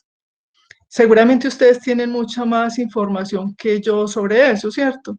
De qué tanto los hospitales están saturados, que eso nos da la idea de cuál es la carga de la enfermedad que se está generando en los servicios de salud. Tenemos entendido que no, ¿cierto? Pero digamos que lo que uno haría es buscar esa información de egresos hospitalarios para mirar, digamos, realmente la ocupación de cama en unidad de cuidados intensivos. Excelente. Viviana Vélez pide la palabra, a ver qué están haciendo en la UNED. Sí, buenos días. Bueno, en cuanto pues como a la parte de la evidencia pues en COVID, haciendo todo lo que hemos estado haciendo ahora en la UNED, siempre nos ha parecido muy preocupante que se han tomado decisiones realmente con una evidencia de muy poca calidad, ¿cierto? nosotros ya habíamos hecho y ya habíamos presentado aquí un trabajo sobre la parte de intervenciones farmacológicas, donde los estudios sugerían que podía haber beneficio a algunas cosas, sin embargo, con resultados contradictorios y con una calidad pues baja de los estudios. Lo mismo, también estamos en este momento trabajando en la actualización de las medidas no farmacológicas para mirar cómo han sido de eficaces o qué actualización ha aparecido sobre la eficacia de esas medidas en otros países. Además de eso, ahora acabamos de sacar pues una parte sobre el desempeño de las pruebas diagnósticas. Hay que recordar que en la parte de pruebas diagnósticas es muy importante el tiempo en el que se hace la muestra, porque la parte de lo que, como decía el profesor Fabián, se está haciendo pues en muestras de tracto respiratorio, en hisopado, y esta muestra pues tiene el mejor rendimiento es en los primeros 7 días para diagnosticar, y en los pacientes pues inclusive antes de que inicien los síntomas, pero que después de eso va perdiendo mucho rendimiento a medida que van pasando los días. Entonces se pueden empezar a tener muestras negativas si los síntomas empezaron después de ese tiempo, que es algo que hay que tener pues como en consideración. Estamos también en este momento pensando en la parte de los pacientes que requieren UCI, hospitalización, inclusive los que tienen pues como manejo ambulatorio, trabajando en una síntesis de factores de pronóstico que puedan ayudar pues como a seleccionar esos pacientes que requieren ser vigilados de forma más estrecha. Y también estamos ahora trabajando también en medidas que se pueden tomar a nivel intrahospitalario para disminuir la transmisión del virus, porque sabemos que en otros países ha sido un gran problema el tener pacientes con COVID que llegan y favorecen pues la transmisión intrahospitalaria, contaminan los hospitales, los pacientes que ingresan por otras cosas, entonces se contaminan pues como por esos pacientes, ¿cierto? Entonces es importante para lo que se viene, porque de todas formas sabemos que creo que ha habido un aplanamiento pues como de los contagios y todo eso. Sin embargo, todavía estamos como lejos como del pico donde se pueden presentar más casos, y la parte de la saturación de las unidades de cuidados intensivos, y es importante estar preparados pues como en ese sentido. Ya. Viviana, un poco la pregunta era en ese sentido de conocer lo que está haciendo la UNED, pero también cuál es el uso, porque lo que está haciendo la UNED es por pedido del Ministerio y del Gobierno Nacional, cuál es el uso que se le está dando por parte del Gobierno Nacional a esa información que ustedes están produciendo. Bueno, como sabemos, pues nosotros pues hacemos el trabajo de tratar de buscar la mejor evidencia disponible para ese tipo de cosas, ¿cierto? En este momento, por ejemplo, este trabajo de la parte de pronóstico y la parte de cómo manejar los ambientes hospitalarios fue un pedido de la Secretaría de Salud de Medellín para la preparación de cómo van a acondicionar los hospitales, sobre todo pensando en esto de que del sentido de que si de pronto es mejor tener lugares específicos para tratar COVID, que los pacientes sean dirigidos a otras partes, cómo ha funcionado eso pues como en otros países. Entonces eso es ese que estamos, pues que la idea que salga es al final de esta semana, es preciso por pedido explícito de la Secretaría de Salud de Medellín para la organización de ese tipo de cosas. Doctor Sigifredo, ¿qué sabe usted de el procesamiento de las muestras en el departamento de Antioquia? Sí, hola, buenos días. Primero, pues, excelentes las presentaciones y los aportes. Empiezo por ese comentario que hizo Doraceli hace un momento que me parece fundamental, porque lo que hemos venido diciendo permanentemente de que faltan pruebas se puede convertir en un distractor que no nos deja mirar adecuadamente el comportamiento de la epidemia. Y yo creo que esos indicadores indirectos, como ella menciona, son muy importantes. El hecho de que no haya una alta demanda en los servicios de urgencias, el hecho de que no haya una alta demanda en las unidades de cuidados intensivos, el hecho de que entre nuestros grupos familiares, conocidos, amigos, no estemos encontrando tanta información con respecto a casos sospechosos, yo creo que nos da una idea de que definitivamente sí las cosas están funcionando y que el comportamiento de Medellín se aproxima a lo real.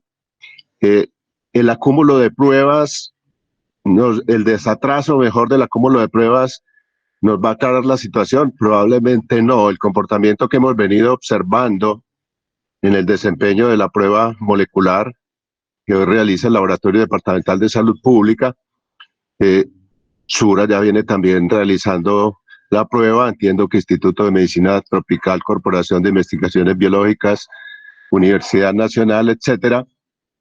Lo que hemos venido observando, por lo menos desde los resultados del Laboratorio Departamental de Salud Pública, es ese porcentaje de positividad que ya mencioné en la ocasión anterior, que no ha cambiado. Y en ese tamizaje o en ese estudio no hay solamente personas sintomáticas. Hay muchas personas asintomáticas, contactos de casos que han sido también estudiados, y esa proporción de positividad se mantiene. Estoy de acuerdo, sí, en que estamos necesitando de manera prioritaria estudios de seroprevalencia. De hecho, yo ya tengo un borrador adelantado que puedo compartir en cualquier momento para cuando estén disponibles las pruebas rápidas para detección de anticuerpos tipo IgG e IgM, que nos permitiría tener una cobertura mucho más amplia. Sí, Héctor. Permíteme, en ese punto de la seroprevalencia, también hay una iniciativa que no sé si Doraceli nos puede hacer el puente, de parte de la Facultad Nacional de Salud Pública en el mismo sentido, de tener una estimación de la prevalencia poblacional. Sí, continúa.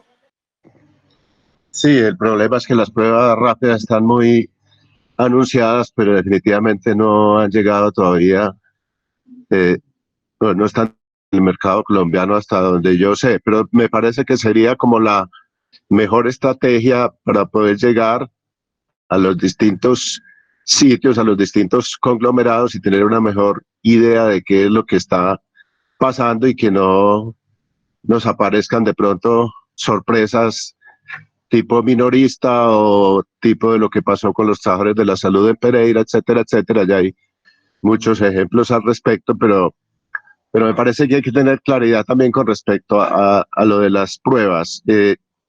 Yo creo que hay un buen ritmo de realización de pruebas. Ayer el Instituto Nacional de Salud anunció también la realización de una cantidad enorme de pruebas para el país próximamente, y yo creo que eso también nos va ayudando, pero creo que el mensaje detrás de todo esto es que parece ser que las cosas están funcionando y que debemos mantener la estrategia de aislamiento social. Gracias, Sigifredo. Profesor Daniel Patiño. Hola Héctor, ¿me escuchas? Perfecto. Bueno, hola a todos. Qué pena que me están diciendo y por el chat que nos habían preguntado hace un ratico algo. Estaba terminando de hacerme un cafecito cuando hicieron la pregunta. El café hay que hacerlo a las 6 de la mañana, hombre. Pero ya me contaron más o menos en qué sentido iba la pregunta, y es como en el... cuando sale la información de los investigadores, bueno, ¿qué hacen los tomadores de decisiones con esa información y qué hemos hecho en la UNED nosotros para informar la toma de decisiones? Y por lo que escuché ahorita a Héctor preguntándole a Vivi qué uso le han dado realmente a eso. Yo creo que estamos en un momento muy particular de la toma de decisiones política. Generalmente se han distinguido como 3 usos de la evidencia científica por los tomadores de decisiones a nivel política, que son un uso instrumental, y es cuando los tomadores de decisiones usan la investigación para resolver un problema. Hay otro uso que se ha descrito que es un uso más simbólico, que tiene que ver con... Hay otro uso más simbólico que tiene que ver con tomar aquella investigación que sirve los intereses del tomador de decisiones, no tomar la investigación que resuelve el problema, sino coger simplemente una que soporte una decisión que ya se había tomado. Y a ese tipo de uso de la evidencia de manera simbólica o política, pues hemos estado muy acostumbrados y tenemos varios ejemplos. Yo creo que en este momento pues en el momento actual en el que estamos con el COVID, hemos visto que los tomadores de decisiones están necesitados de información para resolver el problema, y por eso tenemos esta reunión, por eso Salud Pública está tan activo, por eso Medicina está tan activo, los investigadores y los epidemiólogos están apareciendo por todas partes, porque realmente los tomadores de decisiones en este momento están pidiendo información para resolver los problemas, que generalmente en otras condiciones no se ve con tanta intensidad. Y por eso todos los tanques de pensamiento, los centros de pensamiento y las unidades que están generando evidencia para informar la toma de decisiones, que es la labor que hacemos en la UNED. En la UNED tenemos el propósito de nosotros no es generar nuevo conocimiento, no hacemos estudios individuales, sino que hacemos síntesis de evidencia en el momento en que se tienen que tomar las decisiones. Entonces nos están pidiendo síntesis para una semana, para 3 días, para 2 semanas, y como nosotros alrededor del mundo hay muchas iniciativas, tanto que Cochrane ya empezó ahora con mayor intensidad a hacer el tema de síntesis rápidas de evidencia, los de epistemónicos en Chile, en el Reino Unido, bueno, varias universidades están haciendo, hay varios recursos de síntesis rápidas porque los tomadores de decisión en este momento están necesitados de esa información. ¿Cuál es el miedo? Pues ¿dónde es que tiene que estar la cautela en este momento? Que aunque los tomadores de decisiones necesitan información y nos están pidiendo información para resolver el problema, realmente hay demasiada incertidumbre, como decía Fabián, demasiada incertidumbre en los tratamientos, demasiada incertidumbre incluso en las medidas no farmacológicas y en el efecto de las medidas no farmacológicas. Ustedes vieron las reacciones tan distintas que tuvo el Reino Unido al inicio con su Keep Calm and Carry On, ¿cierto? Con el tema de la inmunidad de rebaño y cómo se tuvo que pues, cambiar esa política rápidamente. Vieron cómo Estados Unidos manejó la situación. En Noruega, en Escandinavia, Noruega y Suecia tienen dos políticas muy distintas. Suecia no cerró restaurantes, no ha parado los colegios, Noruega lo hizo, y Noruega ahorita, ayer, decidió volver a abrir los colegios para los niños. Entonces, hay tanta incertidumbre que lo importante de parte de nosotros, de los investigadores, es que podamos dar unos mensajes claros sobre esa incertidumbre y no dar certeza sobre lo que estamos haciendo. Y eso es lo que nosotros en la UNED, en la paginita de mensajes claves, que sabemos que lo único que se lee, que es los mensajes claves de la síntesis siempre están en la primera hoja, en esos mensajes usar palabras y términos que hagan notar la cantidad de incertidumbre que tenemos en este momento. Al final, los tomadores de decisiones, incluso en este momento, aunque están necesitados de información, pues tienen que sopesar esa información con otras ideas de otros grupos, con otros intereses. Han visto todas las discusiones que hay sobre la economía y sobre reactivar la economía, las personas que están quedando sin trabajo. En fin, al final nuestro aporte es una parte dentro de todas el tipo de información que tienen que considerar los tomadores de decisiones, pero lo positivo es que vemos que están haciendo un uso instrumental, que están pidiendo información, y digamos que la parte difícil de nosotros es poder comunicar esa incertidumbre en los productos que hagamos para que no vayamos a generar falsas expectativas o falsos temores, que también es lo otro que se genera. Muchas gracias, Daniel. Buen provecho con el cafecito. Entonces vamos terminando la reunión de hoy. Excelente la actividad. 3 anuncios para el grupo. Muchos son de los que están vinculados, son profesores o somos profesores de la Facultad de Medicina. Mañana tenemos claustro, hay 2 temas bien carnudos que hay que discutir. El primero es el de qué hacer en la decisión universitaria de tener actividades virtuales, qué hacer con los paros decretados por los estudiantes, paros o asambleas permanentes virtuales. Y en segundo lugar, un tema que nos atañe a todos que somos parte del que somos personal de salud, la decisión del gobierno nacional de, en caso de que sea necesario, obligarnos a hacer atención de los pacientes. Entonces, mañana claustro a las 8 de la mañana, ahora mandamos la invitación. Lo segundo, una buena noticia para los que somos empleados públicos, para los que vengan menos de 10 salarios mínimos, el impuesto decretado por el gobierno no los cobija, y la mala noticia es que el decreto legislativo 568 del 15 de abril nos grava a los que tenemos salarios mayores de 10 millones con un impuesto para esta pandemia. Y lo tercero es que la próxima semana entonces tendremos 12 presentaciones iniciales. La primera será sobre pruebas diagnósticas o pruebas no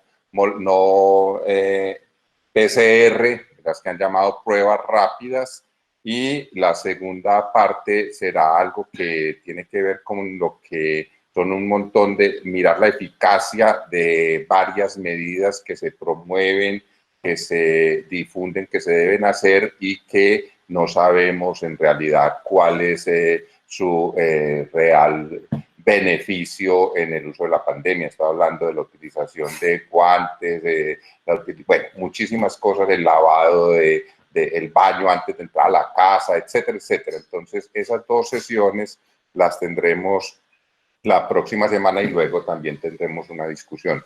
Muchísimas gracias a todos y buen día.